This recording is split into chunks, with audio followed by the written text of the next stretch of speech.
다음날인 6월 5일, 아침부터 앞을 분간할 수 없을 정도의 짙은 해무가 가득 차 해가 저물어서야 차츰 사라지기 시작합니다. 아침에 배를 출발한 조선 함대는 바다 안개가 두껍게 가라앉아 정상적인 항해를 하지 못하고 있었는데요. 거제도로 향한 외선들을 찾아야 한다는 생각으로 가득했던 이순신은 해무가 걷히기 시작하자 돛을 펼치게 하고 바로 거제 방면으로 향할 것을 명합니다. 그렇게 조선의 함선들이 거제로 나아가고 있을 때 7, 8명이 타고 있는 작은 배가 거제도 쪽에서 바쁘게 노를 저어 다가와 기쁨 가득한 표정을 섞어 말합니다. 거제로 들어왔던 외선들이 고성 땅 당항포로 옮겨 정박하고 있습니다.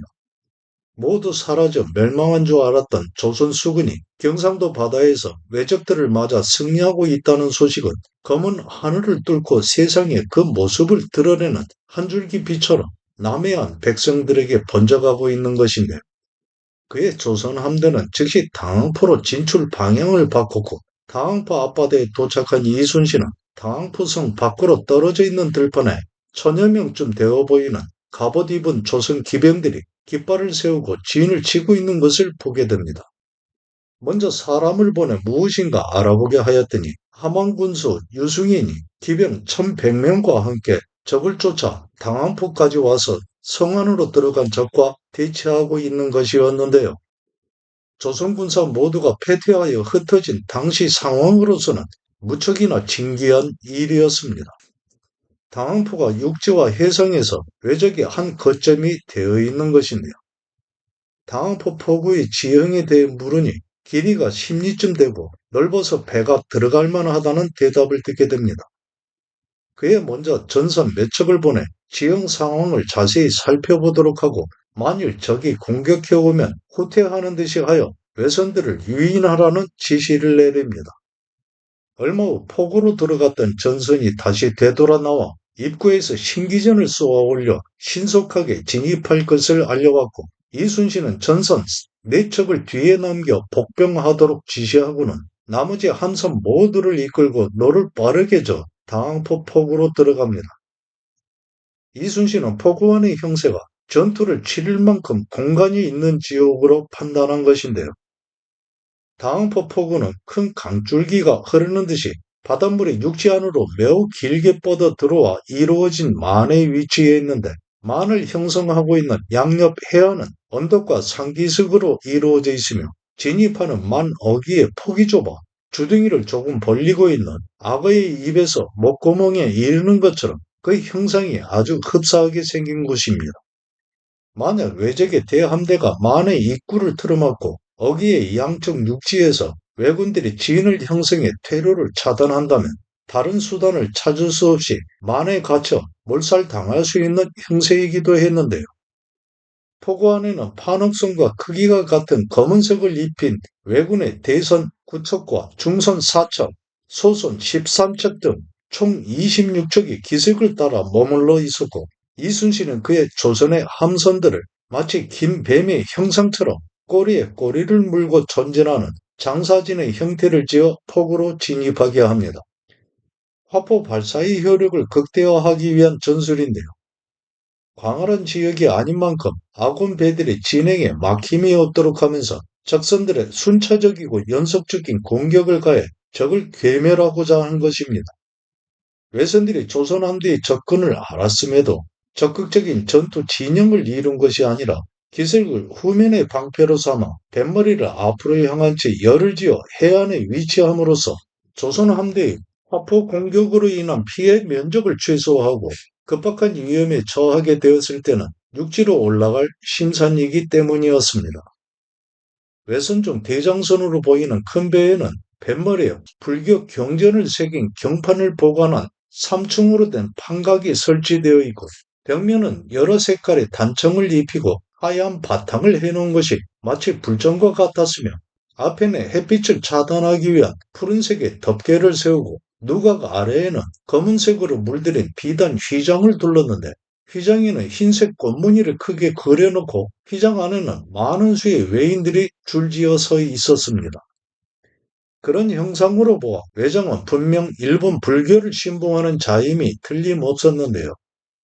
잠시 후 외적의 대선 사척이 포구 안쪽에서 나와 한 곳에 모여 형세를 이루었는데 모두 검은색의 깃발을 꽂았고 깃발마다 남무 묘법 연화경 7글자를 흰색으로 새겨넣어 불교의 힘을 빌어 보호받기를 원하는 듯이 보였습니다.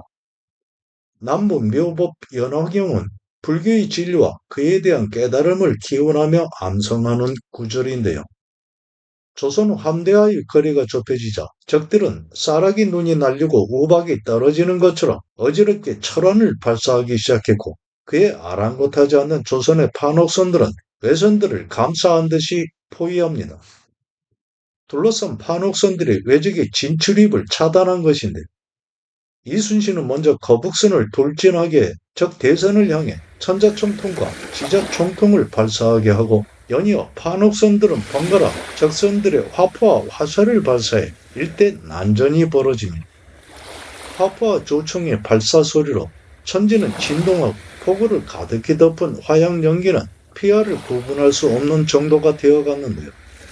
적선들은 장기인 백병전을 치르기 위해 판옥선에 달라붙어 기어오르려 하고 그럴 때마다 판옥선 화포에서는 조란탄이 발사되면서 쇠구슬과 둥그런 자갈 등이 흩어져 날아가 적들의 진입을 차단하니 철환이 적중에 깨져나가는 배의 파편이 난무하고 불지옥 속에서 각기의 군사들이 지르는 고함과 비명은 저승에서 들려오는 소리와 같기만 했습니다.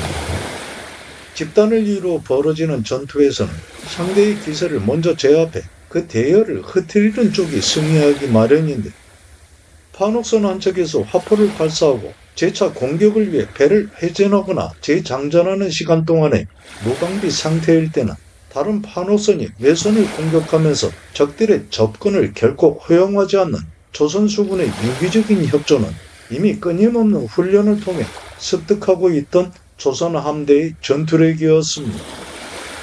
그러한 조선 수군의 전술을 한산도 대첩이나 명량해전 등에서 비교할 수 없는 압도적 전력을 보유하고서도 왜군은 깨뜨리지 못한 것인데 한동안 전투의 양상을 지켜보던 이순신은 판옥선이 둘러치고 있던 포위선 한쪽을 열어줄 것을 지시합니다. 조선 수군의 계속되는 공격으로 적들이 더욱 궁지에 몰리게 되면 배를 버리고 육지로 도망할 것이기에 적들을 모두 섬멸하지 못하게 될 것을 염려한 것입니다. 포위선 한쪽을 열어 그쪽으로 적선들이 도주하도록 유인하고 해안에서 떨어져 나온 적선들을 그때 모두 경멸하고자 한 것입니다. 잠시 후 이순신의 생각대로 적의 대장선과 남아있는 적선들이 모두 뚫어준 포위망을 통해 나가기 시작했는데요. 대장선은 큰 돛대 2개에 모두 검은색의 돛을 달아 펼친 상태였습니다. 바람을 받아 더욱 빠른 속도로 만을 빠져나가 도주하고자 하는 것인데 나머지 다른 배들은 줄지어 대장선을 양옆에서 둘러싸고 나아가면서 대장선을 향한 공격을 차단하고자 합니다. 적선들이 대열을 이루어 바람과 해류의 흐름을 받기 위해 더욱 바다 중앙으로 방향을 잡아가고 있을 때 조선의 판옥선들은 다시 보위망을 좁혀갖고 빠르게 노를 저어 적 대장선 아래에 다다른 돌격장이 타고 있는 거북선에서 앞머리에 있는 총통을 위로 향하게 해 발사하면서 대장선을 깨뜨리는 사이에 여러 판옥선에서는 불화살을 쏘아 비단 휘장과 돛등이 불에 타올랐고 대장선 누각에 앉아있던 적장 또한 화살에 맞아 배 밖의 물속으로 떨어집니다. 일본이 조선을 침략해 한 달 보름여가 지나가면서 외장들에게 의해서 이순신은 물귀신이 되어가고 있는 것인데요. 조선을 침략해 자기들 천지가 된 줄로만 알고 있던 외적들에게는 공포의 대상이 된 것입니다. 적의 장수가 화살에 맞아 배 밖으로 떨어지니 더 이상 버티고 있을 이유가 사라져버린 외선 사척이 절박하게 다급해진 상황에 뱃머리를 돌려 돛을 펼치고 해안 쪽을 향해 도주하려 하자 전라 좌수영과 우수영의 판옥선들이 서로 나뉘어 외선들을 완전히 포위하여 맹렬하게 공격을 퍼부었고 몸을 숨길 곳도 없어진 적들 중에는 스스로 몸을 던져 물속으로 뛰어들기도 하였습니다. 그중 살아서 해안에 다다른 자들은 육지로 기어올라 산을 타고 북쪽으로 도망쳤는데 적들을 쫓아 해안에 이른 판옥선들에서도 육지로 뛰어오른 조선의 군사들이 창과 칼, 활과 화살 등으로 공격하면서 추격하여 적의 머리 43급을 베고 적선들은 모두 불태워 소멸시킵니다. 이렇게 제1차 당한포 해전에서 적선 26척 중에 한 척을 제외한 25척과 왜적들을 모두 수장해버린 것인데, 이순신은 육지로 도망온 왜적 중에 섬멸하지 못한 자녀 패잔병들을 유인해 모두 경멸할 목적으로 나머지 한 척은 남겨놓도록 합니다. 육지로 도망한 왜적들이 반드시 남겨놓은 그 배를 이용해 탈출을 시도할 것을 예상한 것인데, 바다를 통해 도주할 수단을 모두 잃은 왜적이 육지를 통해 이동하게 되면 약탈자가 될 것이고, 그로 인해 무고한 백성들의 생명과 재산이 위태로워지게 될 것을 염려한 것이기도 합니다. 날이 저물어 어둠 속에 만을 빠져나온 조선 함대는 멀리 이동하지 않고 먼 밖 어귀에 진을 형성하고 밤을 보냈는데요. 다음 날인 1592년 6월 6일 새벽, 어둠이 거치지 않은 때 방닥첨사 이순신이 수하 군사들을 이끌고 외선이 통과하리라고 예상되는 만으로 진입하는 어귀 초뒤에 있는 한 지점으로 가 배복하였고, 마침내 적들이 그 배에 올라 어둠을 이용해 만을 빠져나오는 것을 발견합니다. 적선이 더욱 접근하기를 기다리던 방닥첨사 이순신이 이끌고 나간 수하 군선들이 신호와 함께 일제히 돌진해 둘러싸 포위하고 지자총통과 현자총통을 발사하면서 장전과 편전 등의 화살과 산탄용인 철학 진력포와 대발 화통 등을 연속해 쏘고 던지자 외선은 한 척에 타고 있던 100여 명의 적들은 크게 놀라 어찌할 바를 모르고 쥐구멍을 찾듯이 허둥지둥할 뿐이었는데, 당황한 왜적들이 몸을 숨기기에 결혼 없는 사이에 해안으로 밀리는 외선이 여에 걸려 움직일 수 없게 되자 쇠갈고리 등으로 배를 밀어 빠져나오고자 죽을 힘을 다하는 사이에 화살 등에 맞아 쓰러지고 두려움을 이기지 못한 자들은 물속으로 뛰어들어 그 목숨을 다하게 됩니다. 고려말 최무성과 문익점은 조선 사회의 발전에 있어 지대한 역할을 하게 되는데, 두 사람 모두 조선 태조 4년과 태조 7년에 이르러 각각 사망합니다.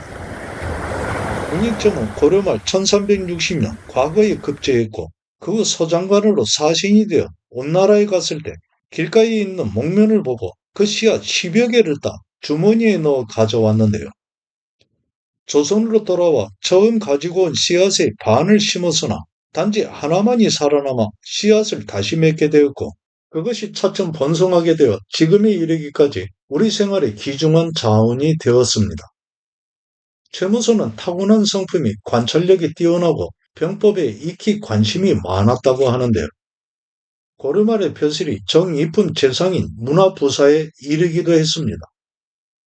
일찍부터 왜구를 없애는 수단으로 화약만 한 것이 없다고 생각해온 최무선은 중국에서 상인이 오면 언제나 만나보고 화약 제조 방법에 대해 묻고는 했고, 그러다 조금이라도 지식이 있는 사람이면 자신 집에 데려가 얼마간의 날들이 흘러간들 상관하지 않고 갖은 대접을 하면서 그 방법을 익히고자 노력을 다합니다.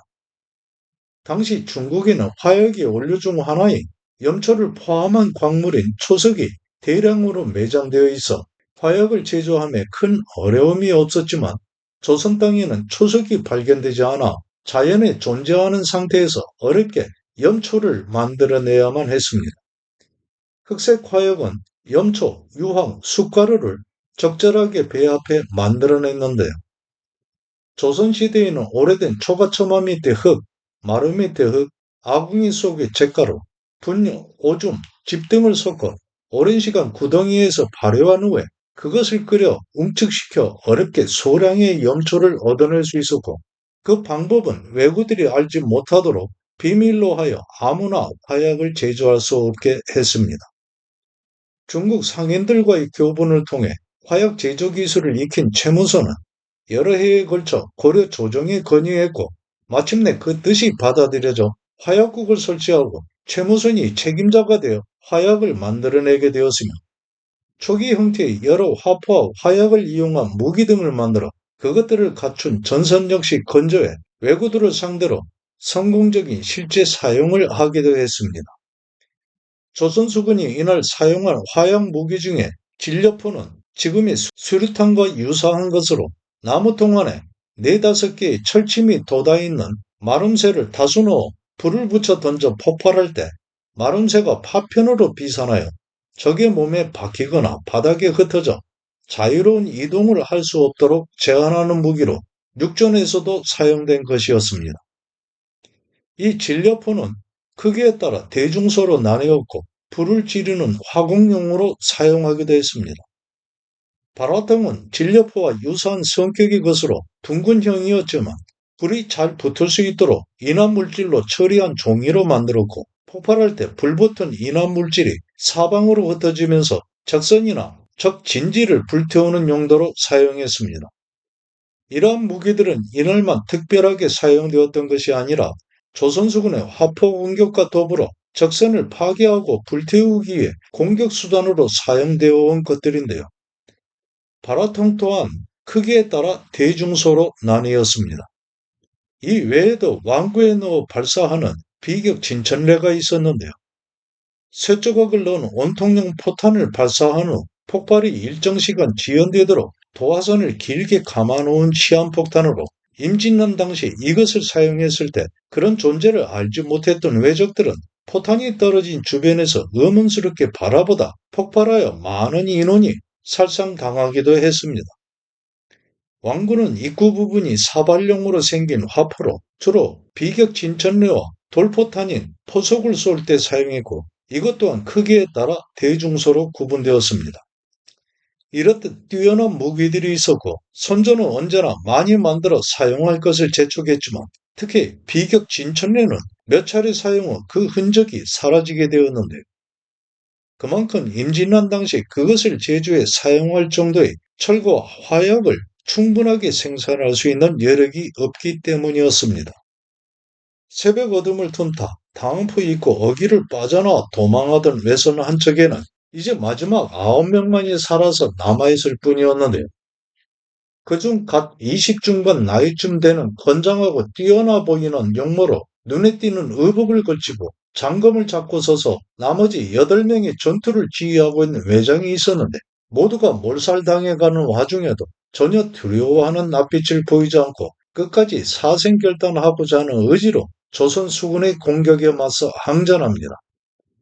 방닥천사 이순신이 강하게 활 시위를 당겨 쏘아맞추고 이어 집중적인 화살 공격을 받아 몸에 10여 대의 화살이 꽂힌 후에야 중심을 잃으면서 바닷물로 몸을 던졌는데요. 다른 8명 또한 화살에 맞아 모두 죽음에 이르게 됩니다. 물에 빠진 회장은 갈고리로 걸어내어 목을 베고 8명의 죽음 또한 목이 베이게 되는데요.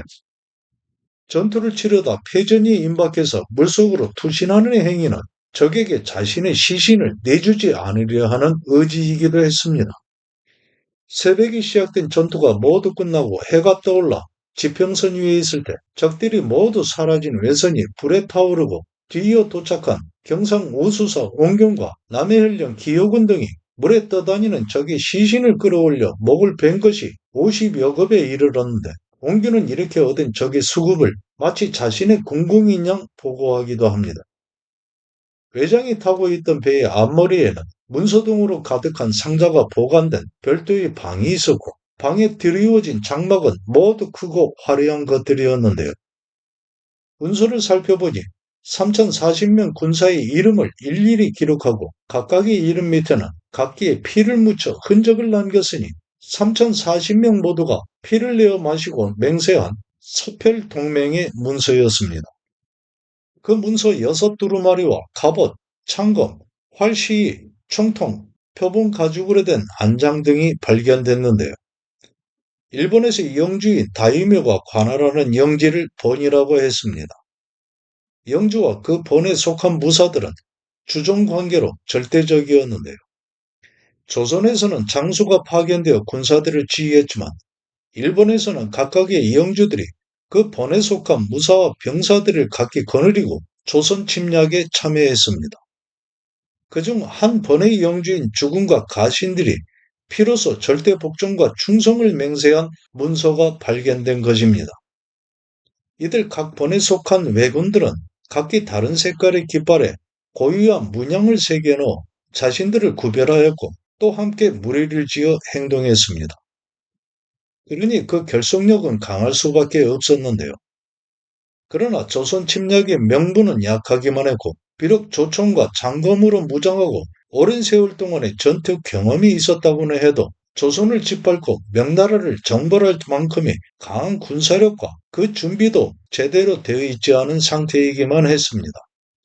그러했음에도 잘못된 정치로 국력을 낭비해온 조선의 군사 조직과 훈련 상태 및 지휘체계의 허술함이 너무나 컸기 때문에 그랬던 외적의 침략에 제대로 대응하지도 못했던 것인데요.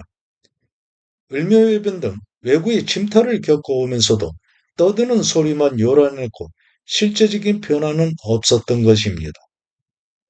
백성들 중에 급박하게 동원되는 군사는 대부분 군령이 통하지 않는 오합지졸에 불과해 외적의 소문만 듣고도 무너지기 일쑤였고 이미 어려운 삶을 이어오던 터였기 때문에 외적에 맞서 싸워야 하는 특별한 동기를 찾을 수 없어 전투 의지가 생겨날 수 없는 상태이기만 했습니다. 나라도 피가 흐르고 건강하게 호흡을 해야만이 썩지 않게 되는 유기체인데요.